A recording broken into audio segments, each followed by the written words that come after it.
İrəvan Köçəryanla Sarkisyanı Bakıya təhvil verəcək, Paşinyanın hiyləli planında gizlədilən detal.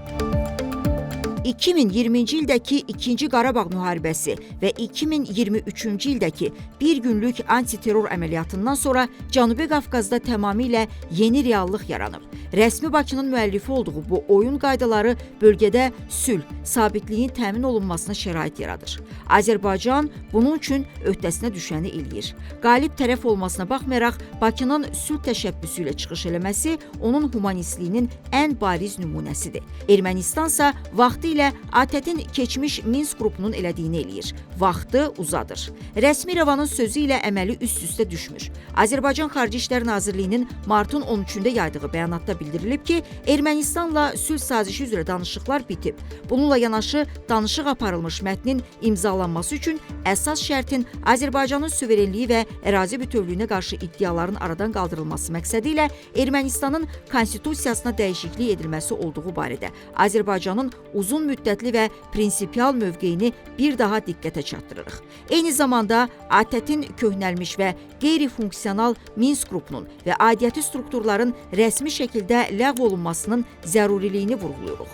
İki ölkə arasında normallaşma prosesi ilə bağlı bu və digər məsələlər üzrə iki tərəfli dialoqu davam etdirməyə hazırıq deyə bəyanatda bildirilib.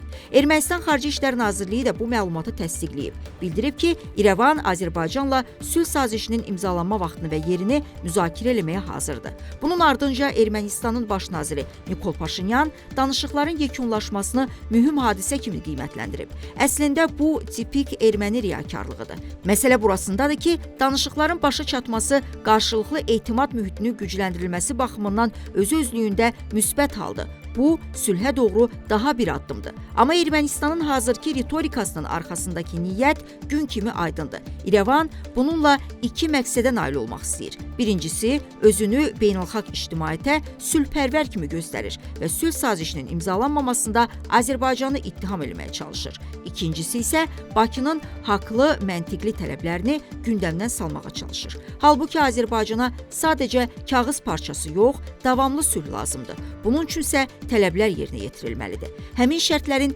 ən vaciblərindən biri Ermənistanın konstitusiya dəyişikliyinə getməsi və Azərbaycana qarşı ərazi iddialarından imtina eləməsidir. Digər tərəfdən Ermənistan Azərbaycan ərazisində törətdiyi cinayətlərə görə təzminat ödəməlidir. Bu, ədalətin və beynəlxalq hüququn tələbidir. Üstəlik, Ermənistan Bakıdakı məhkəmə ilə əməkdaşlıq eləməli, adı keçən və insanlıq əleyhinə cinayətlər törətməkdə şübhəli bilinən Ermənistan ərazisində olan şəxsləri, o cümlədən keçmiş prezidentlər Serj Sarkisyanla Robert Köçəryanı təhvil verməlidir. İrəvan hərbi siyasi təxribatlarını davam etdirərsə, hücum silahları alaraq Azərbaycanın təhlükəsizliyinə təhdid yaradarsa, əlbəttə mümkün sülh ehtimalını azaltmaqla yanaşı, həm də öz işini çətinləşdirəcək. Bu mənada Ermənistan anlamalıdır ki, hazırki prosesin davam eləməsi məhz onun konstruktiv mövqe tutmasından, o cümlədən Azərbaycanın tələblərini yerinə yetirməsindən asılıdır. Əks halda nəzərə almalıdır ki, Bakı sülh üçün tələsmir. Ərazi bütövlüyünü təmin eləmiş Azərbaycan sülhsüz də yaşaya bilər. Olan Ermənistana olacaq.